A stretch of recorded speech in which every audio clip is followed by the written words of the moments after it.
Hey everyone! Oh my god, I was about to yawn. How embarrassing. All right, wait a few minutes to let people in. Oh, yes, my sister bring me water. She's gonna be in it. She's gonna be upset. But it is. Hi everybody. Hi everybody. All right, let me ask her one really quickly. Just help a girl out. But yeah, I'm so excited. I haven't been here in a minute. Let me add some lights. I have a whole ring light over there, but it's not good. Why should I have two of these? So I'm in my little sister's room, and all this furniture, everything used to be mine, and I'm just laughing. It's just two ring lights. Like, I wish I could show you guys them. But anyway, let me call Dido, ask her to bring me some water. Anyway, how is everybody? How are you guys doing? Thank you for joining us today. I'm gonna let it kind of like roll in quickly or slowly and let people come in. But in the meantime, feel free to say anything you guys want in the chat. Um, and yeah, we'll just catch up. It's been a minute. I feel like I've really neglected my online stuff lately, and I don't like it at all. Literally, YouTube is my everything. It's my main thing. So it's been kind of odd. Hang on a second, guys. Never mind. She's not gonna answer me. So I guess we're gonna be dry mouth today. Anyway, hello, everybody. For those of you who do not know, I'm in Canada right now. I'm here for a little bit longer. I needed a break from Kampala as much as I love Uganda and it's everything. I think everybody needs a break from wherever they live in life. You need a moment to just woosah, collect yourself, get back to your norm, your mental norm. So I needed that kind of break and shift. So it's been amazing. I actually ended up extending my stay. I actually would have left tomorrow, but I didn't think I had like enough time. I wanted to spend more time with my mom and my sisters. I have a lot of friends, like people I've grown up with for so long. And I spent a lot of time like traveling to them, going to see them. My mom lives literally moved to the middle of nowhere, literally like middle of nowhere in Canada. So it's been so exhausting having to travel to friends. So I was like, you know what? Let me extend it, just spend time with them, even if it's just staring at each other and sitting there. Like I'm happy. But yeah, so I think someone had a really good topic suggestion. I think I'm gonna go with that. And it was just like a comparison of the two. I hope you guys don't hear that tractor driving by. Anyway, comparisons and like um just the differences between Uganda and Canada that I've really noticed now that I have been back. So for many of you who may not know, I had been gone for 2 years. So October 28th or something, or 29th is my 2 year of living in Uganda. So I hadn't been back for like a year and 11 months. So coming on September 30th had been like, okay, I needed a break. So that was due to the fact that Canada was in many lockdowns, and every time we were not in lockdown in Uganda, they were in lockdown here, vice versa. Then this vaccine wahala, then there was something, and then finally it was a window where it was like, if you're gonna go, go now. So yeah. Oh, hi, Uganda biker. You're always on. I love it. I love it. How is the food that side? It's so interesting. That's a great question. So I think that was one thing that I was like so excited about. I love food, you guys. I love food. And I love Ugandan food. I really do. But I'm a woman of the world. I'm a worldly woman. I love all types of food. So I missed a lot of places that I'm used to. Toronto is very multicultural, very. So it's not like I lived and grew up in a place that only had one type of food. I was used to having Asian food, Middle Eastern food, like Latin American food, like all types of food from different places.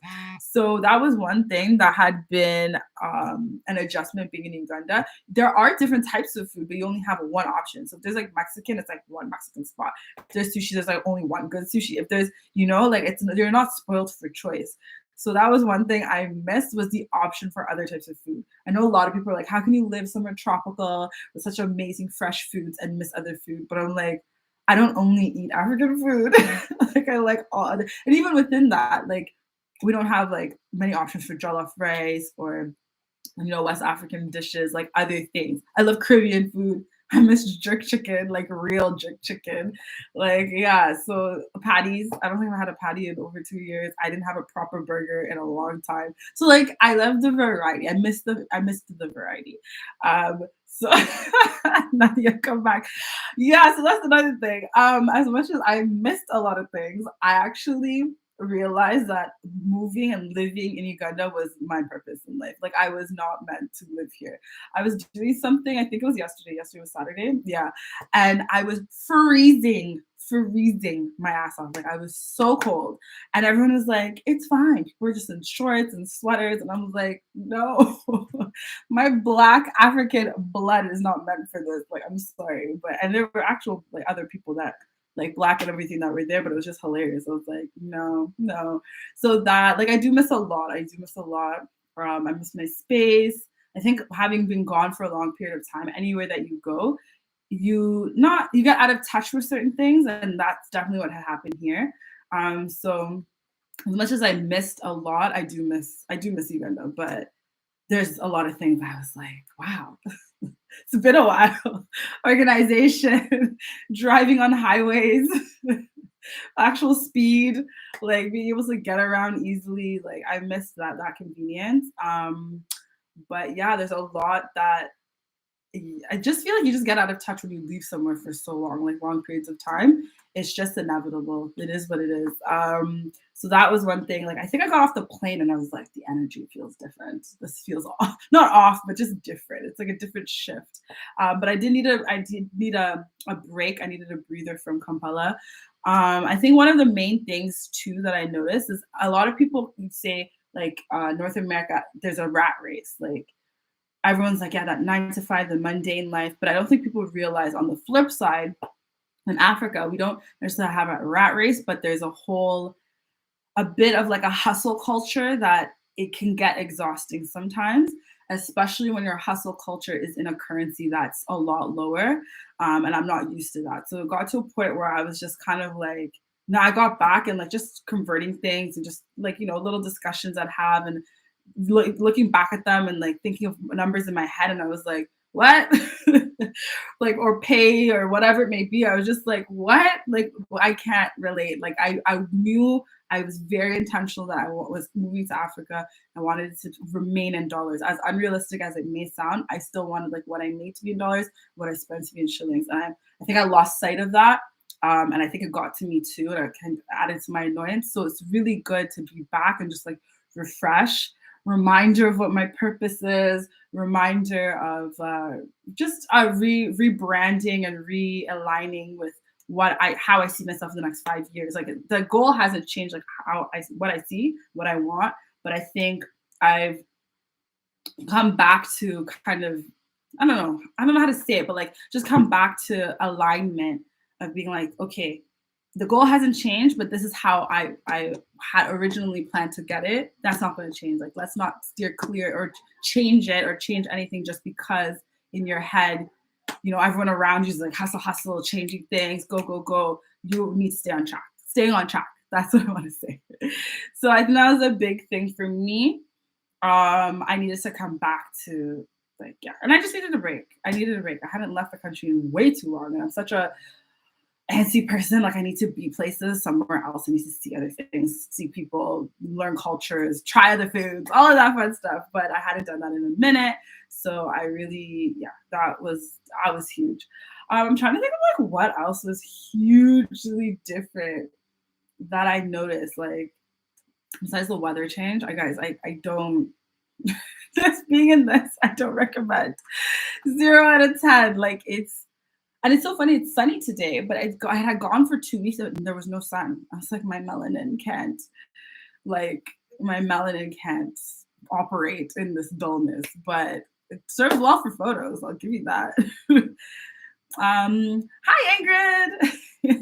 Love seeing all my regulars on here. You guys are the best.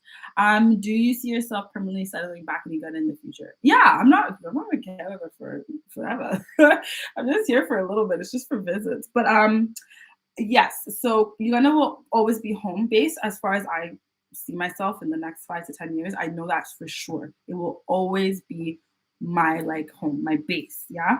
With that being said, I do understand with my personality, and I think the level of what my mind can take, I need regular trips out. And I recommend that for anybody, even if you can't maybe like fly out, go to Jinja, go wherever, but you need to take regular breaks. And I remember my therapist telling me this a year ago, and she was so like, Rachel, book something, go somewhere. And I was like, yeah, I will. Ended up doing a big birthday, ended up doing some other things. I don't know. I was just doing a whole lot of other things except taking care of the fact that I need to take a break and get the hell out.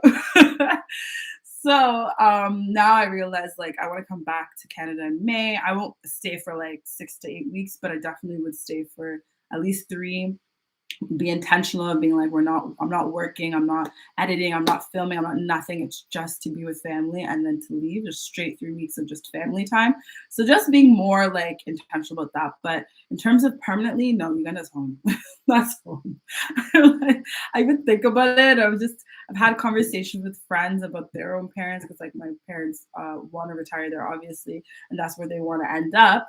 But like just talking to them and some of their parents that have such such bad experiences with Uganda from like the 80s and 90s, they have zero desire. They're like, I'm going to retire in Jamaica. I'm going to retire somewhere else. And I'm like, how? Why? Why would you ever want that?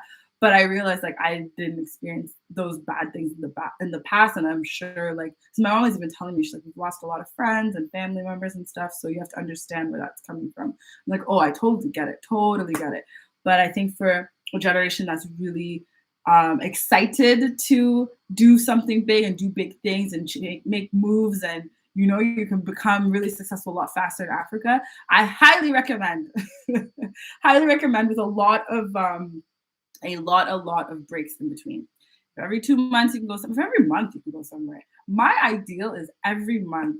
I don't care if it's for 3 days, I just need to go somewhere, like somewhere close. It could be Zanzibar with the beach, or like Mombasa with something. I don't really care. I just need to do something outside of just the same city, and or just straight village, and that's it. Like I don't know. I'm very active. I want to do stuff.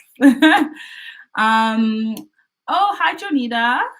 I hope it's Jonita, because I know in like North America say Juanita, so I'm gonna say Jonita. But yeah, being alum, Misty, my favorite. Oh, hi, I miss all of you guys so much. Like I don't understand how. Like we'll get into YouTube in a second. Let me answer the comments, but yeah, I don't understand what I was doing. Anyway, your skin is glowing. What's your regime? Oh, thank you, RM. Oh, lately I've been using The Ordinary. I don't want to bore anybody who's not into beauty, so I'll just be really quick. I've been using a lot of The Ordinary products. Love them to death. They don't do any marketing. They don't put any money into anything but their products. That's why you can buy everything in their lines for under like $8 to $10. They're so affordable, very accessible. Love them. And I saw them in front of like a bunch of mirrors and these ring lights. So I think that's adding. But thank you. And happiness from being around family has helped a lot too. I have family and friends in Uganda. They feed me so much. I love them to death. But I had missed my mom, obviously, my mom and my sisters. So it's been a hilarious time. And I hadn't had pressure of constantly working, which has been nice. So I can wake up and be like, what's up? Although they have work in school still. It's been nice. Hi, Andrew Nimitz. Greetings. Hello. Hi, KS. Hi, guys. So yeah, let me get into YouTube a little bit. So sad fact, fun fact, sad fact. So my phone had got stolen end of August. I was at a party. Yeah, end of August. So it got stolen at Skies or something, whatever. Anyway. So yeah, I didn't have a phone. And you guys, I don't know if you guys can know, but so all of my videos that aren't vlogs are filmed on a camera. So my vlogs are filmed on my phone, and literally my dad was like, okay, he's such like he likes to collect techie things, so he had a BlackBerry, but it looked like an Android, but it was so outdated, so old. There's nothing I could do with it except go onto social media. Like I couldn't post stories, I couldn't post anything. Everything was just like ridiculous. Then my uncle was coming, and I was like, I want a new iPhone. So I was like, I'd rather wait it out and not post for 2 months. I don't know who I thought I was. I'm like, I work online. That's the dumbest decision. Never do that again. Anyway, he brought my sister's old SE. Look at how cracked it is.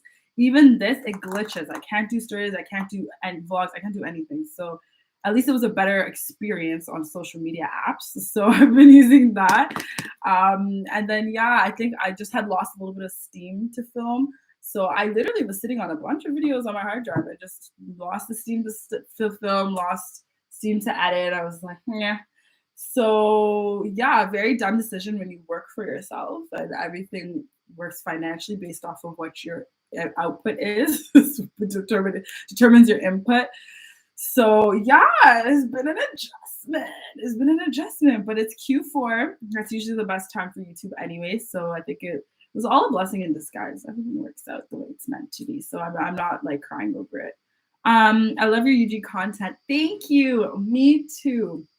Do you know how it feels when like you come in alignment with your purpose and like your vision and you see it so clearly? Like all these ideas I always had of my 20s, like they're still there, but they became more clear once like I started doing all of this. I was like, oh, this is what I love to do. This is what I'm passionate about. And you can always tell you're passionate when it helps other people. So I'm like, it's not really so like as much as it's helped me in the beginning, a lot of the content isn't just self-serving for myself. You know what I mean? It's obviously like I get excitement getting and finding gems and helping you guys and exploring things and telling you guys information. Like I love it. So yeah, and all these other things I've always wanted to do, all these business ideas kind of align with this. You guys wouldn't get me now, and I don't want to share too much because I feel like you should keep things to yourself a little bit while they're, while you're nurturing it. It's still a baby. It's very impressionable.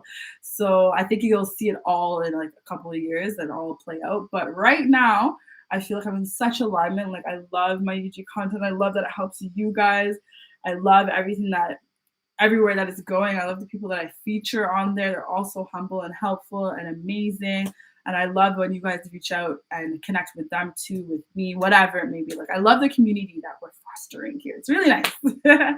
But yeah, I think one of the only issues, there's been like little issues, like trying to say like film on time or getting like schedules done. It's very hard with one person, and this is meant for like a team to do. I was laughing. I was watching a movie with my mom the other day, and it was, I forget, it's with Rachel McAdams anyway. And it was just showing like an executive producer, and it just showed like the background of like if you have a TV production, all the people. And I'm like, wow, I'm all of those rules. That's a lot. It's a lot on a little minuscule little budget right now. Like it's a lot, but we're getting there. So I love it. I do not complain. I cannot complain ever at all with what I do. I love every part of it. Get a GoPro. Yeah, as much as I want to do that, I feel like that's an added accessory. Like I need a new camera first, I need a new phone, and then I'll eventually get a GoPro. Oh, I need a gimbal. Like there's other things I need prior to just getting a GoPro. But yeah, I think GoPro would be dope for like travel content when I start traveling more and doing more things outside of just Uganda. Love Uganda, obviously. Like I said, it's home base. That's where all of the content will generally be the base of the channel, but like of course there's a whole world to explore. There's so many dope things to do. So yeah, I'll get a GoPro when the time is right, guys. When the time is right.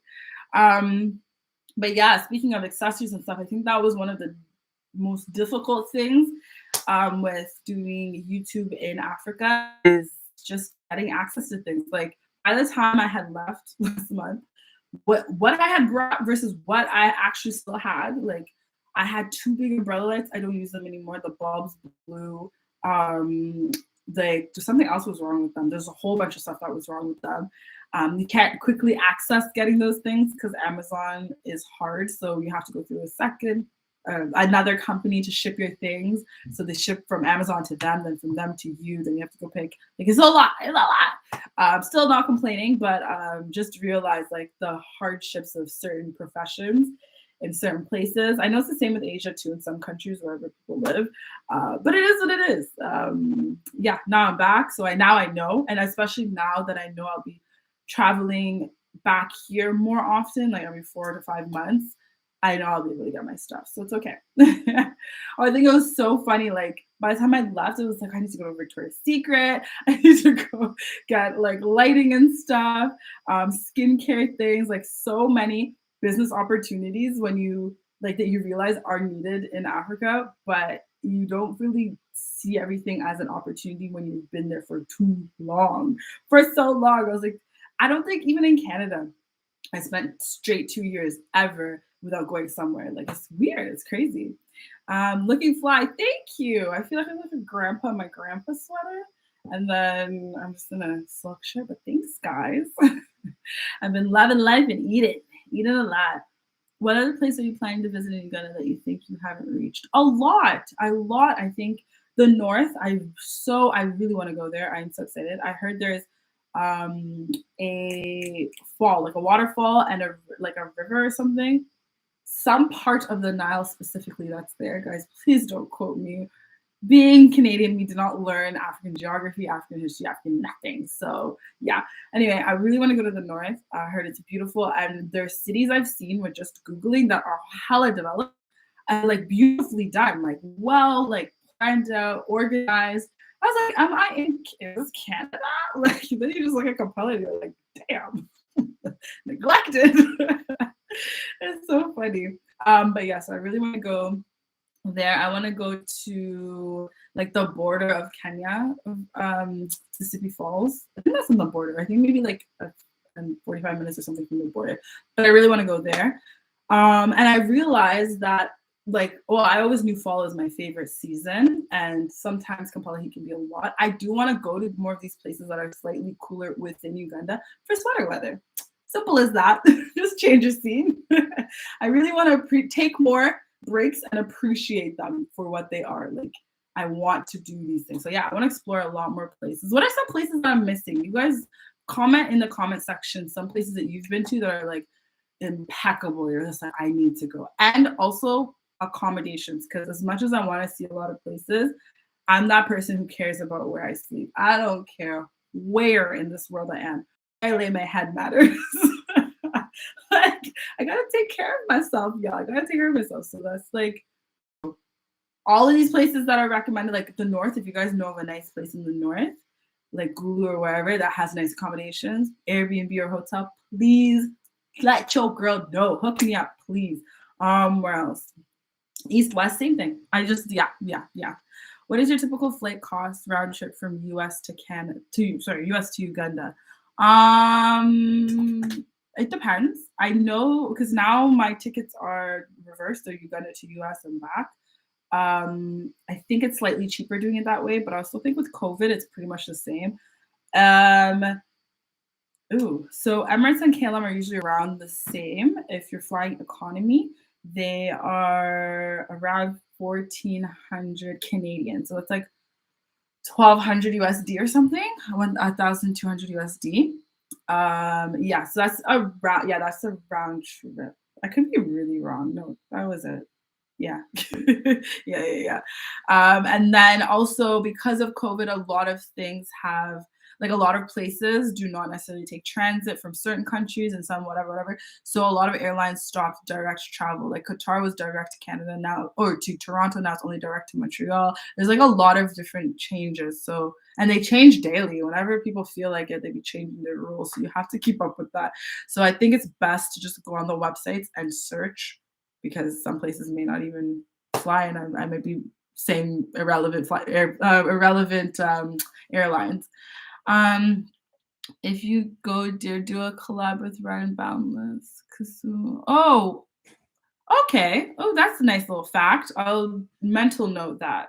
Yeah, I'm always down for collaborations as long as they make sense. I feel like I always say this, but I never explain what that means. You just need to be an active content creator, and you need to actually. It's pretty obvious when you can tell when people are putting in work. So I don't care necessarily where your numbers are at. It's just like, are you putting in consistent quality work? That's all. And I'm usually down for it. What are your main challenges vlogging in UG? Oh, great question. So one of my main issues, and this is actually a nice comparison one, is being able to vlog in peace without scars chasing you out, businesses telling you need to apply for this is what kills me the most.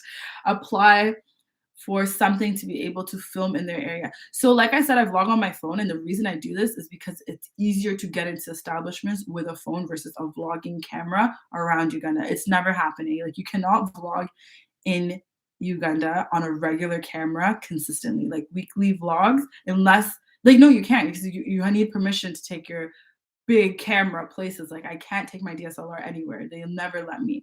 Even sometimes I remember going to Acacia and just going for lunch and I had filmed somewhere and they're like, "We're taking this camera. What is it for?" I'm like, "Bruh, I'm going to lunch. I'm not even gonna use it. Like I already know you can't use it there. Like I tried once, failed."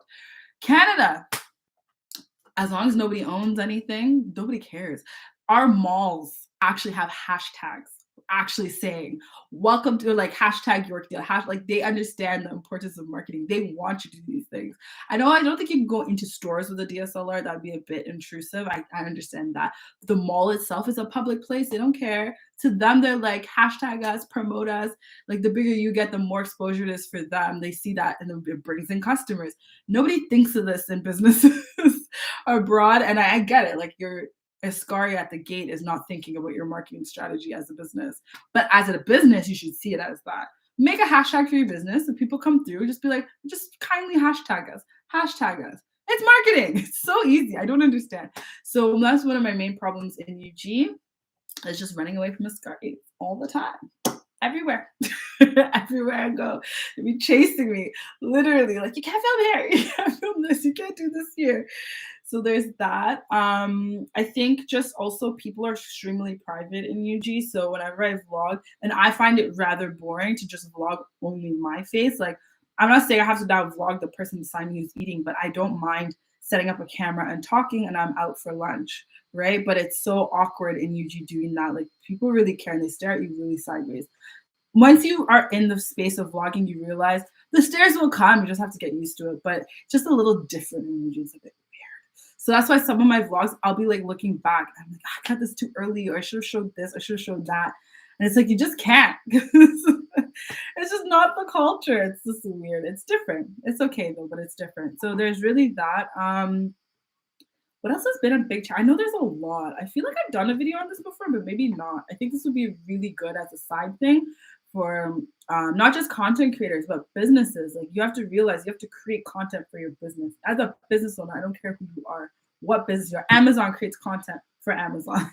Therefore, you need a marketing strategy and a content plan, regardless, as long as you own a business in this life. So consequently, yeah, I think it's helpful to know like what the struggles are, what the benefits are, all of that fun stuff. But yeah, well, if I think of anything else, I'll mention it. Are you vaccinated? Yes. It's gonna be like, unfortunately, yes, but yes, I'm vaccinated. If I had a phone at the time, I could have told you guys all the dramaticness about it. But yeah, I am. I decided to because I had to travel, and it's just easier to travel when you're vaccinated. There's like nowhere you can go. Canada started, excuse me, the whole vaccination passport, so you can't get into any restaurant. You can only go outside of your house, like outside on the ground in the vicinities, like in the grass, if you're unvaccinated. Other than that, you can't go anywhere. You can't do anything. Like it's very limited. And just even now, when they're trying to enforce, like even being able to be on a flight, you need to be vaccinated. I think I'd be in an airport and need to be vaccinated. Like it's getting really strict. So I was just like, let me just do it. Hi Rachel, I'm heading to Uganda for Christmas, but I need a driver, someone honest, reliable, patient, and smart, full time for 3 months. Where do I get this driver? Please advise. Oh, what I will say is email me. Email me at rachaelnalumu. Wait, rachaelnalumu@gmail.com. Email me, don't DM me, email me, and then I will get you. I'll hook you up with someone. I have my car, I just need a decent driver. Yeah, so I can help you look for somebody. Just email me and I will get onto that because, yeah, I have some people that'll be willing. And I think like race will be more negotiable, especially because you said you have a car, as opposed to having to find the car too. Because for the longest time, I was looking for someone with the car that could drive me around, solely me. And it was Wahala. So I think, yeah. Sherry, just email me. What advice would you give to oh my God, guys, I'm getting like a stuffy nose from the cold because my body's not used to this life. Anyway, what advice would you give to a person who wants to start vlogging on YouTube? Okay, I guess I'll get into that briefly because I know not everyone on here is trying to be a YouTuber, but what I will say is, oh, there's so many things. Start with what you have. Just get a really good phone camera. You don't need a professional camera. Just get a really good phone camera. There are people who reached a million filming with a phone. Like no fancy nothing. I think they bought lights, maybe invested in lights, but a really good phone camera. And if you don't have a computer, get like Perfect Video is a great editor. You can edit on there. You can edit on iMovie if you have an iPhone. Android has a lot more, I believe, editing apps, but you can just search on YouTube for like editing apps that work, and then be consistent. Make a plan and be consistent with the plan. Because I'm great with making plans, and then the follow through is like one video, and people are like, "Where are you?" And then I'll drop another. Where are you? Like it's really doesn't make sense. Like you need to be consistent. You will not grow on YouTube if you just post every once in a while. No matter how good the content is, or no matter if it's trash. There are people with literally 2 pixel looking videos that look like this vlog. I mean, sorry, not this vlog, but this live all the time. Like that's their content. It looks like this. Yeah, they're blowing up. It's just consistency and be yourself, be honest, and talk about something that actually you're like invested in and passionate about. Because people will feel that in the camera if you're just being fake. Like I'll watch videos and I'm like, no, I'm not. This is a no for me. So yeah, those things. The reason why my growth has been so slow is because I was just doing it for fun, sporadically throwing out videos here and there, randomness. Like it was never like I'm here for a purpose. I'm trying to help people. Let me be consistent. Now, when I started doing that, I started to see results. And then Kampala and Uganda got to my head, and then yeah, things went down. But now we're all back on the come up, and it's perfect timing because Q4 is the best time to be on YouTube. Seems like a challenge to keep making new content topics. Yes, no. Yes and no. I think I have a lot of amazing ideas. Like I have ideas for a whole year's worth of content. It's executing it with other people that's a bit difficult, working with their schedules, working with what people are comfortable talking about with on camera. Because as me alone, I'm very comfortable with camera. It doesn't matter, it can be anywhere. I'm fine. But other people aren't necessarily. So you can have a great idea. You're like, yeah, I want to do this. And someone isn't quite, let's say find new content. Yeah. So new content. So some people just aren't necessarily as keen to be online as you may be or comfortable. So sometimes like working out that stuff.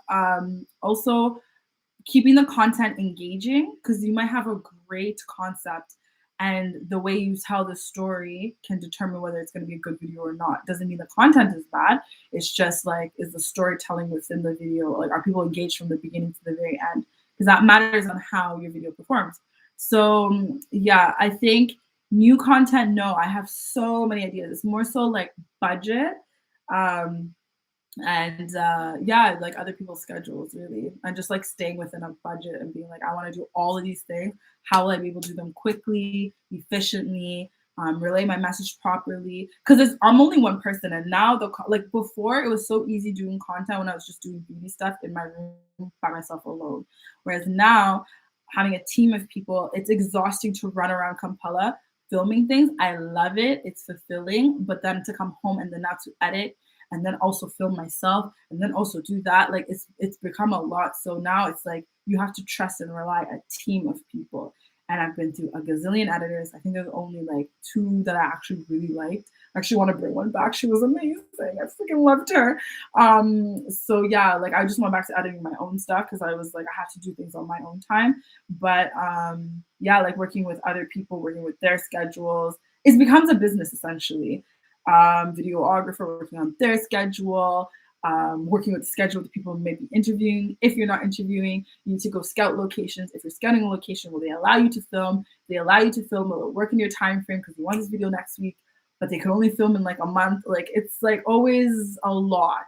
Like this, I feel like it'd be so much easier to like pump out all this content once I have a manager in place, videographer in place, an editor in place, and all the right equipment I need. But like you grow to that space, right? So I think as much as it would be easier doesn't mean that it's not possible. So I'm still doing it. It'll just be a lot better once I get it like streamlined. But that's like any business. Imagine being a small business to like the size of eBay, Amazon, and like Facebooks and stuff. It took some time, so it's life. No complaints.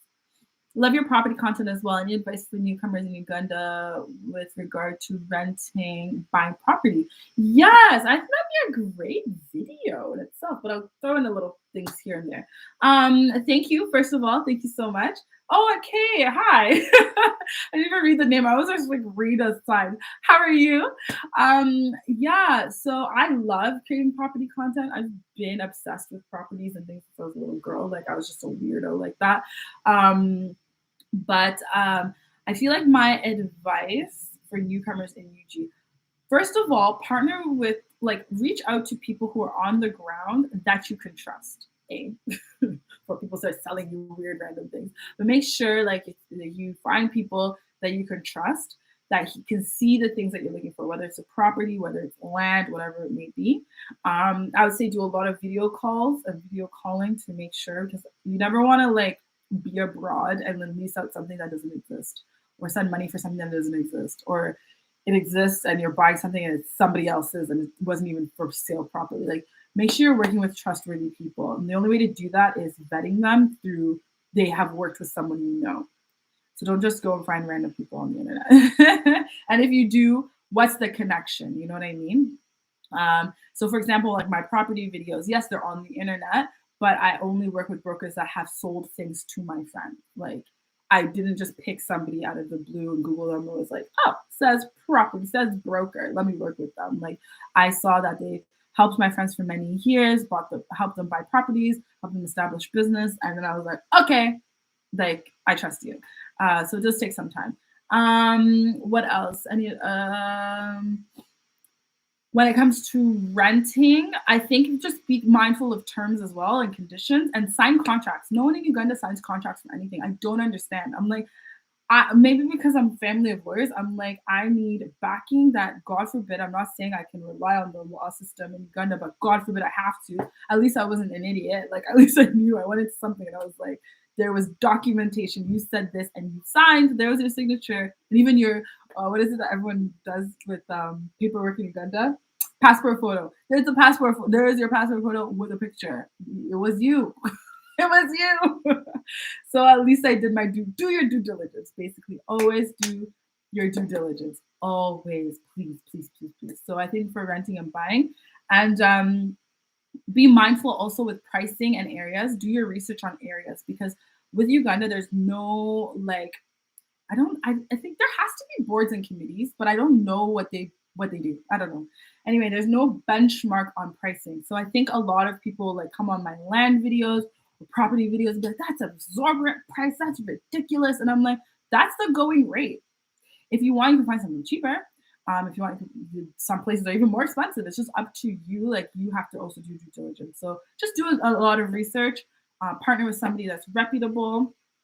And I hope to do that in the near future, is to have like a website where I can give you guys all that info. It's not just videos, like things can be listed out and then you guys can contact and I'll direct you to the brokers. That makes sense. Because I know how hard it is to move to the other side of the world with very little information and not sure if you can trust people. So if I could ease that for you guys, that'd be amazing. So yeah, I hope that answers that. I feel like it's very long-winded.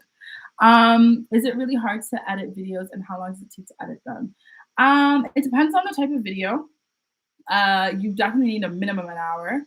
Vlogs are easier for me because I can just cut, add the beginning, add the end, put some music, add my logo, we're done.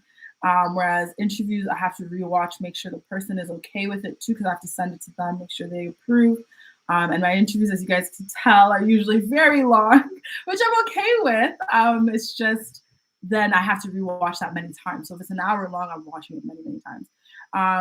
Property videos is a lot of B-roll. I love B-roll, but like you have to now add in images on top. B-roll is like when I'm talking and then you see like a picture comes up or a video comes up and you still hear me talking, but it's something else. It's an image or a video. That's B-roll. So my property videos usually is me talking and I'm describing whatever's happening or whatever's there. Like editing those little things take more time. So the more detailed and focused and oriented you are, the longer it does take to edit a video. But over time, once you have a series set and it's the same videos every week, it just becomes easier and easier. So no, it's not hard, but it does take some time. Hi Rachel. Hi Katatumba official. I watched your channel grow whilst I was living in the UK. It helped me with a lot of tips for my Oh, thank you. I'm so glad it helps. That's really all I want now. Like this is when I say guys, this has become my purpose. I see the potential in Africa, not just Uganda, just Africa in general. I see the potential. I see how people can flourish, not only their own pockets and lives, but the communities around them. When you come with your monetary investment, with your schooling exposure, work exposure, whatever it may be, you're not just impacting yourself and your life and quality of life, you're impacting a whole community. You know what I mean? Like, so for example, me coming back now, when I can hire an editor, when I hire a PA, when I hire whomever, that's job creation. That's opportunities for them to learn a way of working that they wouldn't have been exposed to unless leaving the country, because now they work for you, right? Whatever you learned and were exposed to back there or here, you now bring that for them to also tap into. Many people feed from you, and it's a beautiful thing to be a part of, especially in such a beautiful continent, in such beautiful countries. So I'm like such an advocate of moving back. And also, like, people have plans to become millionaires, and I'm like, I've seen people grow businesses out of like nothing, and in like 1-2 years they're already like making money, doing big things. Your return on investment is higher in Africa.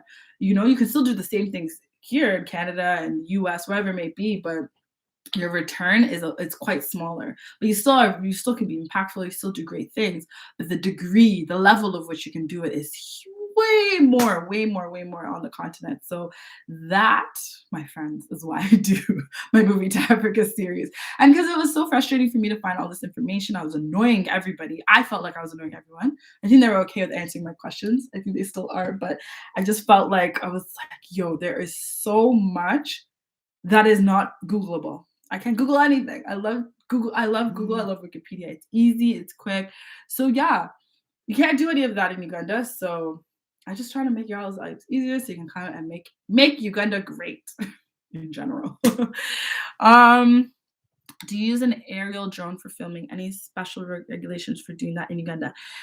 I do use a drone. I'm not using one now, so whatever. Let me just say, I do use a drone. Drones are illegal in Uganda. You're not technically allowed to use them unless you have a license to use them.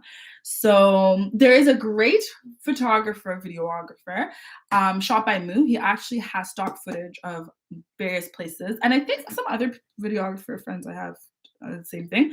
But he actually has drone stock footage of Kampala. So if you ever like need it for a video, you can just contact him, and then you can just buy it off him and use them in your videos. But in terms of getting it yourself, because I know what you mean, like when you want to film it your own way and your own angles and your own thing.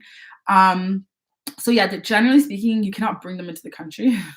But if they're there and you have a license, and you just have to like report to the local police department or something, just let them know you're flying it. And then you pay, of course, for a license the day. I don't know the specific technicalities. I just know it's something around that. But yeah, I do want to get a drone. I will get my license. I will get all of that, because yeah, sometimes you just want to do things a little bit different for yourself. Or you don't want the same imagery as everybody else, or whatever it may be. Yeah. So I hope that is helpful. But one thing that's really hard, is just equipment in Eugene and renting it. Oh my God, guys, don't even get me into that. Don't get me started. I'm like, by the time you rented for 2 months, you could have just bought the camera or the drone or whatever it is, the lens. It's just crazy. I just don't understand. I don't get it. It's a lot of questions to ask in that department. It don't make no sense. But yeah, all in all, generally speaking, my coming back this time for the first time in 2 years really solidified that I made the right decision. I was like, yeah, I'm meant to live in Africa. I'm meant to be in Uganda. I'm meant to live there. I'm not meant to live here. I'm meant to be connected to here and my community and my friends in Canada. But I'm not meant to live here. No, no. But I'm grateful for how it served me in my life, how it's shaped me into who I am, especially everything that I've known and learned from working and school and family and even just the things we watch, the things we're used to, just all of that. I'm grateful for all of it because now bringing it back to Uganda, I'm like, oh, I see where it's needed. I see sometimes where I'm like, nope, retract, retract. Don't say anything, Rachel. You just be quiet. um, but yeah, it's been such a big realization. But there's a lot of things I miss. Like I wish I could just take the highway just back. Like I know we have the bypass in Uganda, but even then, I'm just like, what? You see people crossing, Buddha's crossing the bypass illegally. I'm just like, what are you trying to die? People are going 100 kilometers an hour. But like I missed just getting places efficiently. I missed efficiency. Okay, you guys see how for all of you who've been back to Uganda, how Cafe Java's is so efficient, so like on point from ordering and packaging to delivery service, their hours of operation. That is like the standard for so many businesses here. Like it's just the standard, it's entry level. It's not a shock. Whereas there it's like a shock. I'm like, I don't understand why we still only have one place that can work like this. Like how? How? Like we have enough. This beautiful example. You just need to copy and paste, but for some reason it hasn't happened. So I miss having like a lot of places that are like that. Yeah. I miss options, efficiency. What type of camera would you recommend for someone who does photography? I don't know because I'm not a photographer. Thanks for asking, Abigail, though. But I would say I know the camera I want to get is a Sony Alpha for filming purposes. I know it's really good for shooting, but I know it's on a pricier end, and I know that Canon has great point and shoot cameras with amazing qualities like the GX something, where you don't need to like pay as much, but they're still pricey, but they're not, yeah, it's not as big of an investment. ST. Hi, Rachel. Thanks for all your tips. Really helpful. I always look forward to vlogs. Just answered my question. I wanted to know if you still love staying in Uganda after being there for so far. Yeah, I do. Oh, that's home. That's home. It's just home with the need of many breaks. Like you need breaks. But I think Canada's the same, but you can be here for a year and not feel like you're like, you know, but there you could feel like you can't breathe. But it's still home. It's home. It's home. My God. It's more lively. I think the way my personality is, I know it's not everybody. I know not everyone's meant to live and not everyone can survive living everywhere. So I know Uganda and Africa is not for everyone, even for Africans who've left. It's not. It's okay. And it's okay. But for me and my personality, I can't wake up and do the same mundane thing. The one thing that was a pure example, I think it was the first few days of being in Canada, I literally was like, nothing has changed. Nothing. Like what I've left was pretty much the same. If you're from Toronto, Eglinton Avenue still is the same construction, the same wahala as what I left. I don't understand. I don't get it. I'm like, bruh, nothing has changed. How? It's been so long. It's been 2 whole years. I know it's because COVID happened, but a lot of other places have changed. So I don't understand. I think my biggest happy point was that my friends had babies and some got married, and it's been beautiful seeing my friends advance and become these beautiful, you know, beautiful people in adulthood and all of that fun stuff. But other than that, I was like, how did I leave a place? The same. Like, few changes here and there, but I just can't. Like, I love cities. I love Toronto's dead right now too. I love Toronto, but it's so dead. And I'm like, I really didn't miss anything. Like, I get what people were like, stop saying you miss it. Like there's nothing to miss. Nothing is open. Nothing, like they just opened 2 months before I came anyway. So yeah, it's quite interesting. Very different. Thanks for the information about property. My struggle was figuring out who to trust connect with, but I know what to do now. Yeah. Just connect with a family, friends, or email me. I'm trying to get all of my stuff set up for you guys by the end of the year, this year. But yeah, just email me and then I can help you out. Massive fan. I'm British Nigerian living in Alberta. Oh, cool. Oh, you're interesting. Hi, SZA. Any forthcoming episodes about setting up a poultry business? Yes. So I have many friends and family that are in various different businesses. So I do want to start featuring more of what they do. If you tell so far, I had my friend Brian who has a great app. So I wanted like a technology segment. I have an aunt who has a wonderful poultry business. Yeah, she has a bunch of businesses, but one who has a really good chicken farm. So I want to go on that if they're willing to film. And then I have one friend who has just a mega massive farm going on, and he agreed to film, but it will be in like February because they're just finalizing a few things. And I think it'd be more informative once everything is done. They're still operating, everything's done, but they're like advancing to bigger, better things. I'm like, wow, there's so much information here. Let me wait until it's done. So a lot more stuff on that will be coming. And then I do know some people, but through like connections I haven't met, who own businesses in who own businesses in Africa but live in Canada. So I would love to feature more of them. If you guys know some, please let me know. I've been trying to get a hold of people, but I think it's been a bit difficult because I'm only here for a short period of time. But yeah, I want to show more Africans who have things there but operate here, because I think that's a lot of people's dream life, is to do a 50-50. And if it's practical, then why not? If not, why not? So I want to just bring both sides of the equation onto the channel. Andrew, does Uganda have much construction, infrastructure, commercial, industrial, residential going on? Yes, I feel like every corner someone's constructing something. The only issue with my thing about constructing in Uganda is there's no zoning. So you can build whatever you want as long as you own the land, which is a bit problematic when it comes to noise control and things. So yes, there's very much commercial, very much industrial infrastructure, those highways and roads somewhere being done.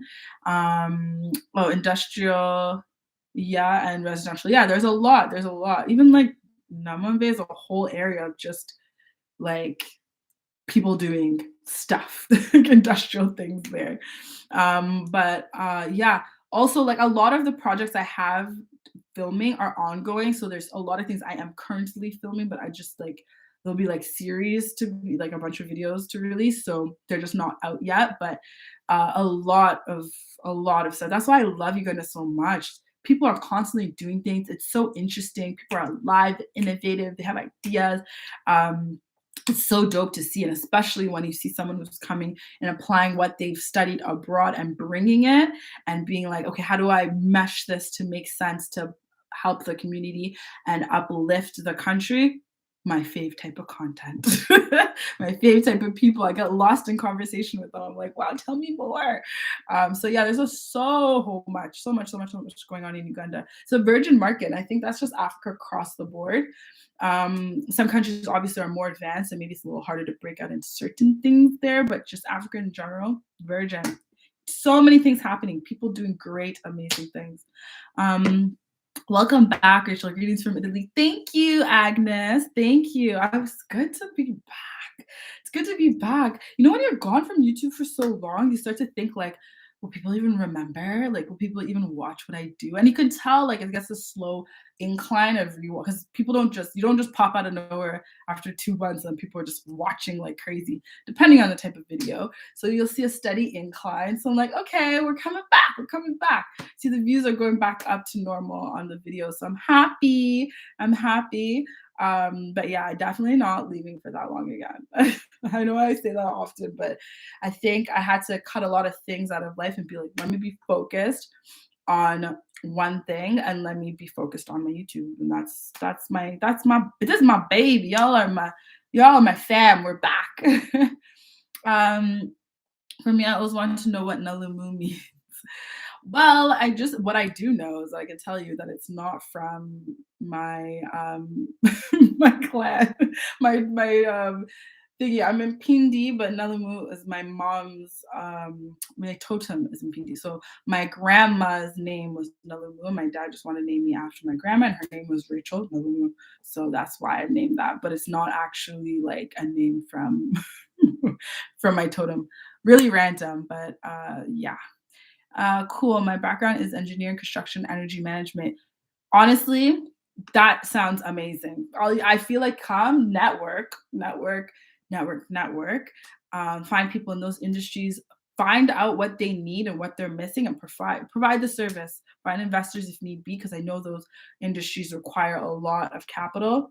Find investors, be like, yo, there's an opportunity in Uganda for XYZ in this industry. This is what they need. These are the regulations. Do a real professional yeah, and you'd have no problems. These are things that we need organized versions in Uganda, like very much so. But I do understand how it can be quite daunting dealing with, especially like investors in a country where it's not always so economically stable, in terms of like someday someone can just write a policy and then they're just like, this is what we expect, or this is what we want, or you have to bribe to do things, and just like, geez, I just want to provide something great. I just want to provide something great that I know out of research and market research people need. Hella frustrating. Totally get it. I have an amazing business idea I started actually a year and a half ago. So right after we got out of lockdown, and I had to put it on hold because I was like, as great as it is, I need to develop and work on other areas first before getting into this. I still won't do it. I tabled it and didn't exit out, but I just had to focus on other areas. So yeah, like I just feel like come with a good plan. I think a lot of people underestimate that. One thing that was said though when I premiered my recent video, I was interviewed with friends who run Cafe Pep in Tinda and sorry, in Parliament Avenue and Garden City. So someone said in the comments and made a very good point that oftentimes people make plans and they stick so much to it that they start elongating. So next thing you know, it's 1 year. Next thing you know, it's 5 years. Next thing you know, it's 10 years, and you still haven't moved. You still haven't come to Africa. You still haven't done anything that you wanted to do. It's crazy. So like plan, but like I was saying earlier about how I had to like rejuvenate my mind and remember my plan. Have a plan and remember the end goal, but just be flexible about how you may get there. But don't fall too off the track. Like I fell off the cliff. That's how off track it got. I fell off the cliff. I was like, bro, like I am just not even in alignment. I needed to come back and be like, whoo, clarity, mind clarity.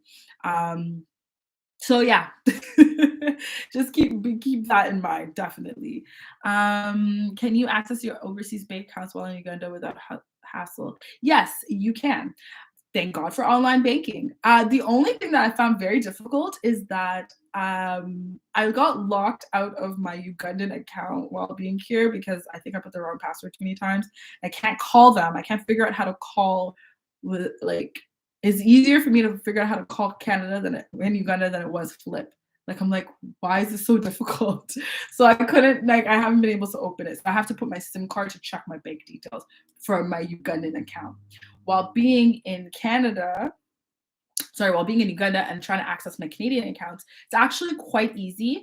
The only difficulty was when they tried to do the two-step authentication. Depending on the type of bank you are with, just make sure you bank with a bank that will allow you to put an international number. Because I know both my banks, one completely doesn't, just won't allow. So I have to put like a family member, and now I have a line that I can take back so I can verify it on my own. And then the other one allows it when you're logging in, but when you're making online purchases to verify your visa can be used, it only lets you use a local number, like a Canadian number. I'm like, I'm in Uganda for 2 years. Like, bro, that number's not working. Like, I feel bad for whoever has my number. But yeah, I literally like it's been interesting. Like using it from when you're in Uganda, fine, totally fine. As long as you just figure out your two-step authentication, passwords are fine, and I don't even think you really need to notify them that you're not around. Maybe let your credit card company know that you're not around. Or maybe not, because I don't want them to cancel on you or anything like that. As long as you're still making money, I don't think they care. Is SPK Lifestyle missing? He hasn't been around since moving to Uganda. I noticed you did a video with him. Oh, you so funny. Right before I left, a week before, I bumped into him and Osha at the mall. No, he's there. He's very, very much there. I don't know how he's doing though, but I know he's there and he was focusing on filming something particular, something specific. So I know he was taking a break. I will reach out to all of them and let them know they should let their people know where they are, as though I do that. I just disappeared too. We need to stop doing that. And then all of a sudden, months later, being like, we're back. Like, I love that you guys are concerned. That's beautiful. But yeah, when I go back in 2 weeks, if he hasn't made a video yet by then, I will relay the message. But as far as I know, they are not missing. He's there, and the Kinganda team's there. Very much active. They're very active online. Yeah, everyone. I don't know about if they're okay or not, but I know that they're there. I do know what I will say is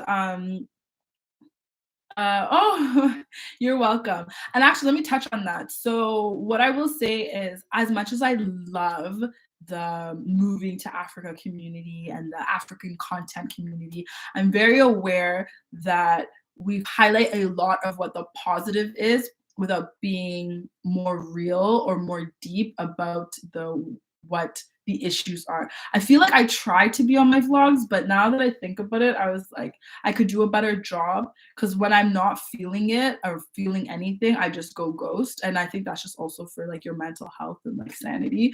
You just are like, I need time for me. And then then I get better and then I completely forget to go back online and be like, oh, by the way. So, but anyway, my point, oh, hi Diana, thank you. My point is that I think I want to even say we borderline glamorizing moving back without being real about a lot of the issues and a lot of the downside and the problems.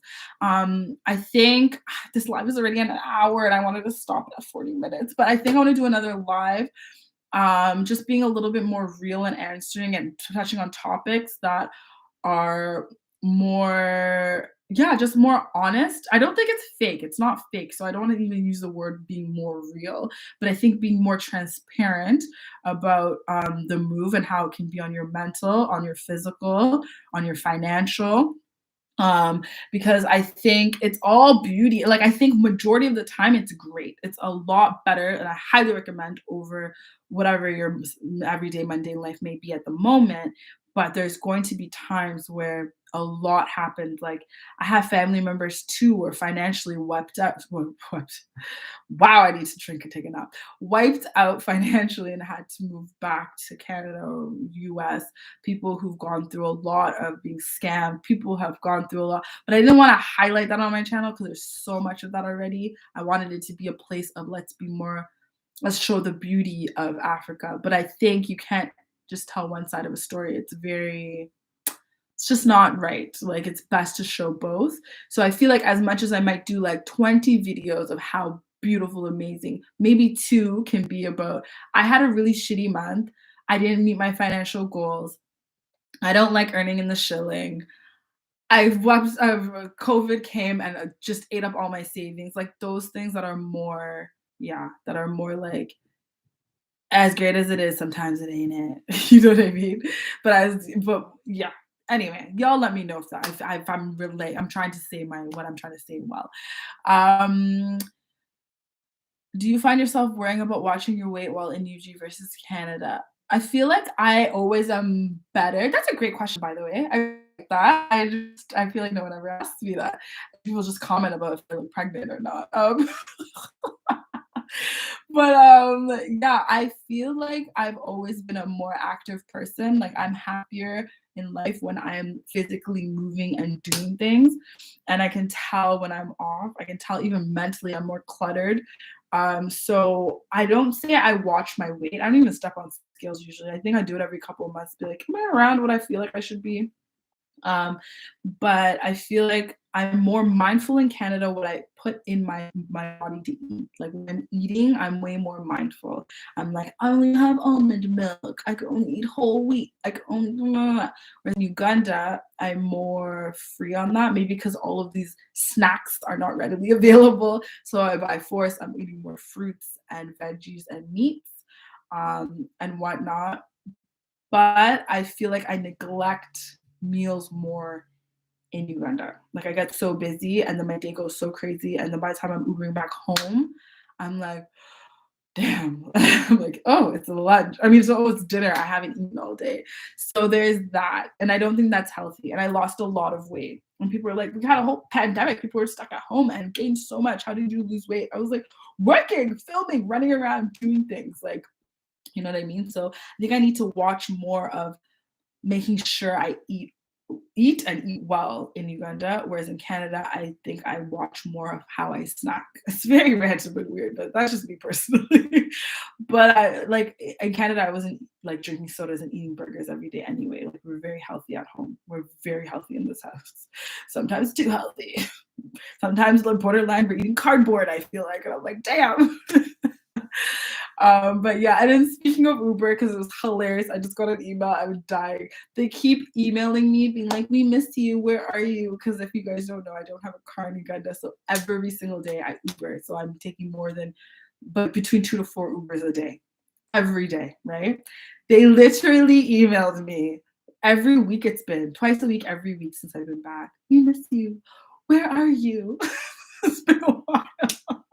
I was not expecting that. But what I will say, that's one thing I missed, you guys. Oh my God. Calling an Uber. Uber shows up where I need to be without actually having to call it. I just said where I am. Like I missed the efficiency of Uber and getting a car. So I pick where I am and it just says so and so is coming. They show up with their nice, clean, new car. I enter, playing music I like, asking if I'm okay, do I need water, and then dropping me at my place and then saying bye. No asking for money, no change. Oh my God, you guys, I don't think you understand. I don't think you understand. I missed that. I was like, wow. Like, wow. Anyway, yeah. Efficient Ubers. I wish I could bring that back. I really wish I could. But by the time you have a nice car in Uganda, you're using it to Uber. Yeah. Do you find yourself, oh, no, I already read that one. What jobs can one do in Uganda to avoid earning in the shilling? Working online from whatever country you come from, North America. I feel like it depends. Great question, Catherine. Are you in Uganda or are you abroad? Because if you're in Uganda, it's a bit harder. If you're abroad, brothers. So I'm not sure to do on this because I've done some of them, and then there's so many that are available I haven't done, but I've heard great things about. Of things on, oh, you're in the United States. Oh, great. You can do freelancing on Fiverr. You can teach children English if you want. You can there's a lot of like not WeWork, is it WeWork? Upwork, sorry. Upwork, Fiverr, all of those are freelancing, and you freelance in whatever field it is that you do. As long as the company is looking for you, especially now that there's COVID and people realize you can work from home. There are companies who are hiring for whatever profession abroad. You can literally just find the job that you want online in the United States and work in Uganda. Now, the downside of that versus if, say, you were in the UK, is a time difference. If you can find something that doesn't require you to constantly be in meetings and on phone calls and whatever, there's so much. There's so much you can do. It's so interesting. So for me personally, that was part of my break, was like find something new to do in USD, because as much as I loved it, it was kind of becoming like as though it was a charity to do stuff in Uganda. Like I want to invest my money in it, but I don't want to necessarily earn shillings. Like the pay comparison, it's not even a comparison. What you do for a month for like is what you can earn in half a day here. Like it's a no for me.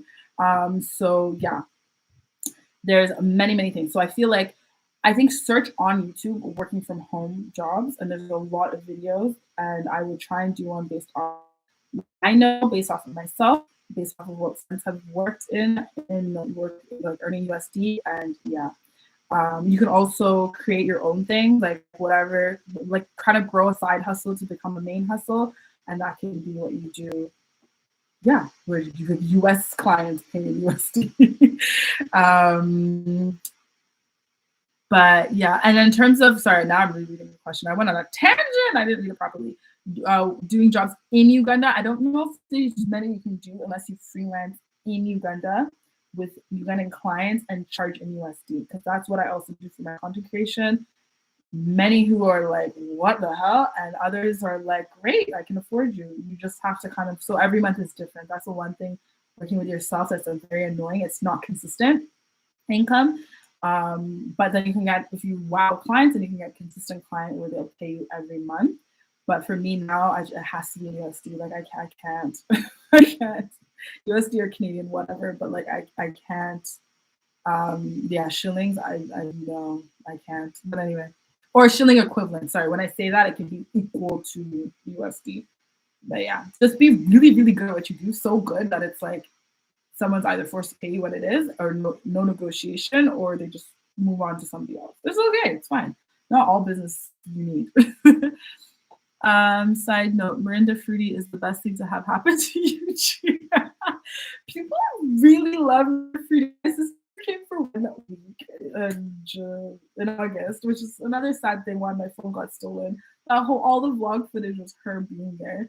But anyway, and all she drinks is Mirinda Fruity. And I just look at her like, this is so funny. Like I drink Fanta Orange if I'm hungover, but I don't actively go out looking for Fanta Orange. So I thought it was hilarious. But yeah, Mirinda Fruity, it is good. It is really good. But I really am like, if I drink that all the time, my skin, my pores, everything is a lot. How's malaria in Uganda? Great question. Have zero. I've never. God, thank you. Please knock on all the wood and pray to everybody. I have not had the issue of having malaria, so thank God it hasn't been me. But I do know that it's better handled in Uganda. Like if you get malaria in Africa, treat it like just stay. Like I've heard of horror stories of people traveled home and then like back to the west, like US, UK, whatever, and then passed away because they didn't know how to deal with it. I was like, whoop, no. But yeah, I've never had malaria, thankfully, thank God. But I do know that it's handled very well. It's just because it's happened so often and so common that it's like routine. They know what to do. You're good. But in terms of people getting malaria a lot, I barely hear about it. I know of 2 people, the 2 years I've been there, who got malaria. Most remote jobs don't reach Uganda.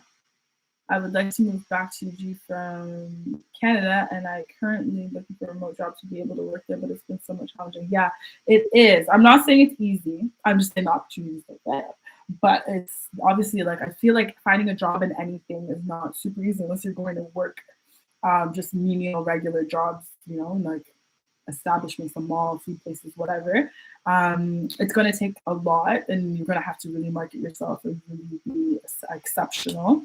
Especially in COVID as well, because I know that people are going back to office now and stuff. So if it's 100% remote, you need to really find a company that's now transitioned into that.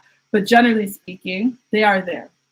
I think the easiest though is to turn whatever it is, the skill that you have, into something that is freelance, that you can do anywhere, and then market yourself as that is your business and find clients that will pay you. And the good thing too, because the cost of living is so low in Uganda, all it takes is maybe 3 to 4 really good clients to set you off. But do this while you're in Canada and the US, So whatever skill set you have that you're able to do remotely, depending on the profession, right? Because like my parents and my sister are lawyers, like it's very hard. Right now, everything's online, court system is online, whatever it may be. So they can technically work wherever. But God forbid, the court's open, you have to see your clients. Like that's where it gets a bit complicated. Someone earlier said they're in engineering, you have to go on site to see things. It's quite hard to do when you just work online. So it has to be, whatever it is that you're doing, it has to be transitioned easily as an online only thing, or create a side hustle and turn that into your main thing. But yeah. Not everything can, but anyway, I feel like it's now easier more than ever, but it's still going to be challenging. But yeah, I think it's been an hour and 15 minutes now. I'm starving. I didn't have lunch, so I think I'm gonna go eat. I'm so happy to have had a conversation with everybody, and like I'm gonna say without promising, but I'm going to, because now I'm like completely devoted solely to my YouTube, is yeah, to be on here more often. Like I want to do more lives. I just don't want to set a schedule right now because I don't know, especially because I'm on vacay right now. So it's like, ooh, all the time in the world for everything I want to do. But then when I get back to Kampala, it's a bit harder. What I will say though is I don't know why I ever did lives on a Monday. Now I think about it, I'm like Monday, and I do them at 7 p.m. Ugandan time. Is like midday here. People are at work. That's crazy. Sundays makes way more sense. So whenever I bring back these lives where it's more regular in topics and stuff, it will always be on a Sunday. That is for sure. Oh, that's a good question. Sorry, I was supposed to exit out, but is hay fever as big there since it's all sunny year round? Not that I know of. I don't suffer from hay fever, so I'm not sure, but I do know friends who have a lot of allergies in Uganda, and they seem to be managing a lot better than my friends who have allergies here. So keep that in mind. It doesn't mean like they don't need meds and stuff like that, but I don't know. They just seem fine. Whereas my mom and I have close friends who literally suffer from serious allergies, and I'm like, it's so much worse here. But it doesn't mean that doesn't happen there. I think people who have a pollen allergy, if you're in grass, you're still gonna be like affected, but I don't think it's as dramatic. But yeah. Other than that, guys, thank you so much for watching this vlog. I keep saying vlog. I don't know why. For watching this live. Thank you for participating. I want to do this in maybe 2 weeks, maybe right before I leave. Yeah, I think that would be great. And yeah, it's holiday season. Oh, so just a little reminder. So yes, working on kind of streamlining all of my information that I do online because there's so many videos. And if you really are being serious about moving back to Africa, specifically Uganda, and you really, really need like direct help, I want it to be more accessible. DMs are just not happening. Emails are quite hard. Whereas if it was, because it's my personal emails, it's mixed with so many things, something's going to spam, blah, blah. So I'm like, I feel like if I can get everything in one space, and then maybe you guys can have access to like, okay, I can do a one-on-one talk to you whenever you need me, whatever it may be, then it would be a lot easier. Because I, like I said, I want to be way more intentional with this channel. I want to be way more helpful and accessible to people who are really serious about moving, because like people helped me, I want to be able to be accessible to help people too. So yeah, like if obviously YouTube will always be free content, will always be here, but obviously I think it'd be easier if people are like, listen, I just need to low down on this. Can you help me? Can I talk to you on such day at such time? So working on that will be done hopefully within the next 2 weeks. And then just more regular videos. We will, thank you, Jesus. We will have a phone, so we'll be back to vlogging this week. I'm so happy. Do you guys know this chip, what is it?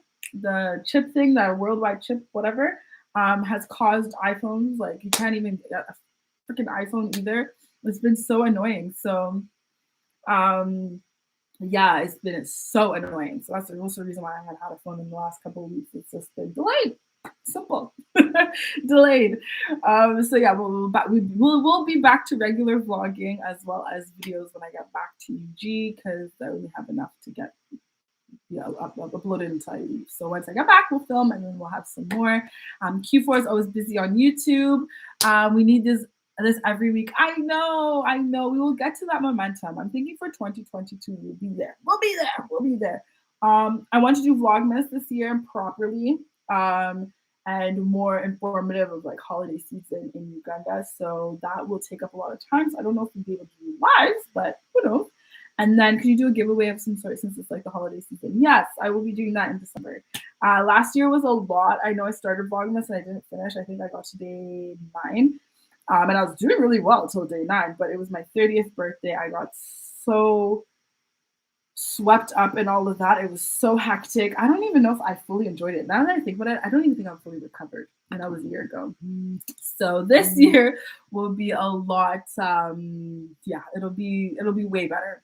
I'm only turning 31. It's not a milestone. That's serious. So much better, more intentional content, and then yeah, definitely giveaways and stuff.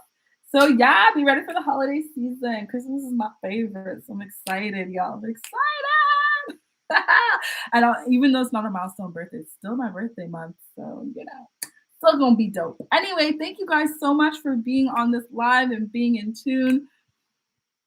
Um, Thanks to my sub and unsub and resubs so as to count those as many subs. You're so funny. It solely counts as one sub. So stay subbed. I love the energy though. Tell your friends, tell your friends, tell your other Ugandan friends and African friends, because honey, the series is called Moving to Africa for a reason. We're gonna be in other places, baby. 2022. I told you my focus is only YouTube. You'll find me in West Africa, you'll find me in South Africa, you'll find me in North Africa, you'll find me everywhere, guys. We moving, we out here. So yeah. Anyway, a girl is sweaty, hungry, and tired. So I'm out. Love you all. Thank you for watching. Thank you for coming through. Love it all. Love the energy. Love it. Everything, everything, everything. And I will see you guys. Oh, my next video. Yesterday, I didn't announce my video, so please go watch that. It was a real estate video. It's only 5 minutes too. I kept it short. I tried. And then new videos all this week. I'm going to put the premiere now on for the other ones because they're already uploaded. I told y'all, girls' energy is changing. YouTube, we out here. We're getting successful. We're getting to 100K. Okay, bye.